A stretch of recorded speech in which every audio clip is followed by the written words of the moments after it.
Hi there, it's Fight here with a quick demo of what this pre-planning of asset means. So I've got here is a quick demo of a squeeze page. I've basically taken the template as it was, and that's the key thing for me. I just want to deploy content quickly because the big leverage point in marketing, in my opinion, is getting offer and message right. The traffic to offer match. If you get that right, everything's fine. So to me, it's not important that, I might want to make this picture a tiny little bit bigger and maybe align it with this text up here, like solid. If there's a solid offer here, people who want to ride their bikes and get their wet bums, they will be interested in this. And anyone who thinks it's a stupid thing to get a wet bum, they're not going to be interested. So, what I want to show you now is the bit where you play with these assets, and over here it says there's an asset in this page. So either you decide up front, okay, I'm going to use an opt-in form, so you go and build an opt-in form, or what you do is you use a placeholder. So in this case, I'm going to destroy the one I've got in here, and what you'll see in here, this whole thing is, I was talking to Peter and he says, look, it's confusing, or it's confusing him, and where are things, it's much nicer in ClickFunnels. It is what you're used to. In the beginning, I absolutely hated Thrive Architect. I just couldn't wrap my head around it. And now I'm loving it. It's, to me, it's the natural thing to do. You just got to know where stuff is. So basically over here, I've selected there's a pop-in form, and dragged one of these designs over here into here, and here it is. Now here's the edit to configure the form. So I can do all the text in here, but when it comes to the form, this kind of connects to the actual form builder now, or the form I've designed. So I can go and create use one of the existing ones. There we go. Any of these here, or I say, and this is now where you create a placeholder. So create a new opt-in form. And it's saying, yep, this is only placeholder for the time being. In order not to interrupt your design flow, let's simply create a temporary placeholder for the time being. Is that time being in now? Well, there you go. Don't worry, once you're done with the page design, the system will remind you of all the pending placeholders, and that basically happens down here in the right-hand corner, so you can complete your configuration. Now, I have to admit, there is a slight, tiny hiccup in this here. Let's call this, my hiccup, and hiccup form. So you look at the writing here, the spelling hiccup form. Okay, I go and create my hiccup form. I now apply hiccup form, and now it says, down here, you need to go and create your hiccup form. So I'm going to click on done, and we're going to. Oh, you can't see this at the top. Hang on 1 second. I'm just pulling this down. So what I'm doing now is I'm publishing this page, and I'm closing this here. And you can see the page over here at euro.knowyourmarketing.com/wet-bums. All right. So if I click on here, because I haven't configured it yet, if I click on sign up, it's going to go, hang on, an error was encountered. Okay, because, well, it's not been configured yet. There you go. That link is completely broken. So what I need to do is go in here and actually do what it says, namely go and fix this hiccup form. So you get the idea. Right, I now need to go in here and click on here and create a form, and everyone is happy. The only thing that's a little bit odd is if we look at the spelling, the hiccup form here. Actually, what I'm going to do is I'm not going to go through it. Right, when you go to the page creator, I'll show you the initial step. All right, so now I would go and click in here, forms. And what I did the first time, I used a different spelling. Instead of lowercase hiccup, I used uppercase hiccup. The one where I'm going to show you where it happened is here, the wet bum sign up form. Okay, in the page builder here, I used a different spelling. So let me show you what I mean here. Edit, go on this, and where's my link? I want a pop-up form and edit configured form. And I wanted, so what I did when I created this the first time, I typed in this, I can't remember the order it was in, but it was something like this here. I typed in the wet bum sign up form. It's just a demo, right? I'm messing here, but you get the idea. So I typed this in as a placeholder. And then when I went over to the page or the form designer, instead of this being pre-populated, I had to type in the name again. and I typed in wet bomb sign up form, which is a different form. So that's the only minor snag at the moment.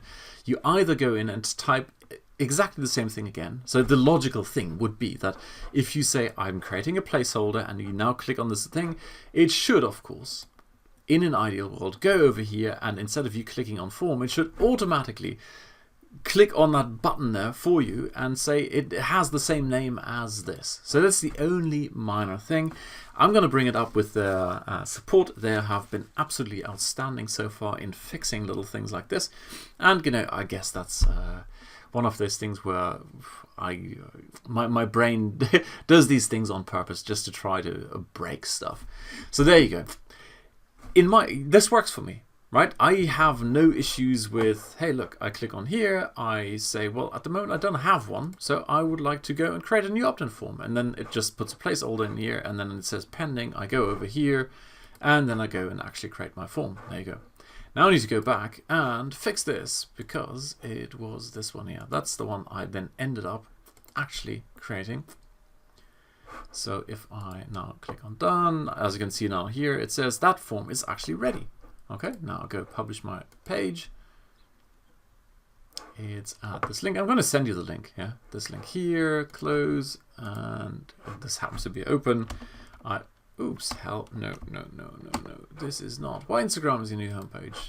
Let's refresh this page. And remember, last time I clicked on here, it went to like a dead link, and now, please. It goes back to this page. That's on purpose. I configured it this way. I didn't want to. It's just a demo, right? I didn't want to set up yet another page, but you get the idea. I could have now redirected to any other page I like.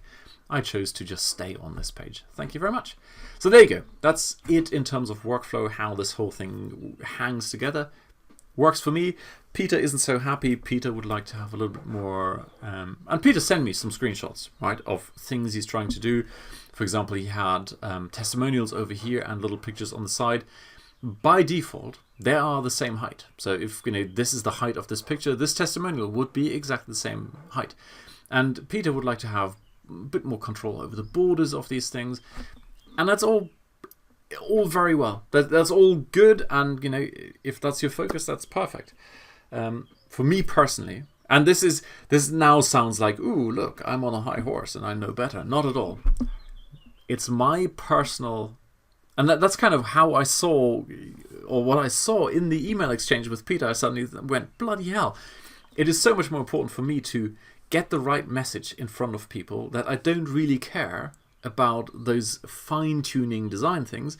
It's far more important to me to get the right message out. And as a result, what really gets me excited is, of course, when we go and return to dashboard, here's another little things like, I've just saved it, so exit shouldn't be there, but it's minor things like this. That's why I am looking at, this whole integration is so beautiful. Especially with the campaigns, all the automations you can do, they're absolutely outstanding. Absolutely love it. As you can see, it's a brand new account. I'm just playing with this, no big lists in there yet. But the way it looks, I'm definitely moving over to Kartra, put everything in here. And the simple reason is that, I have to admit, despite being a computer geek myself, I waste so much time on all kinds of WordPress integrations and plugins that don't work. And then API call to drip, I have to constantly test, does it still work? And go to webinar, what have you done to my leads, etc. Help!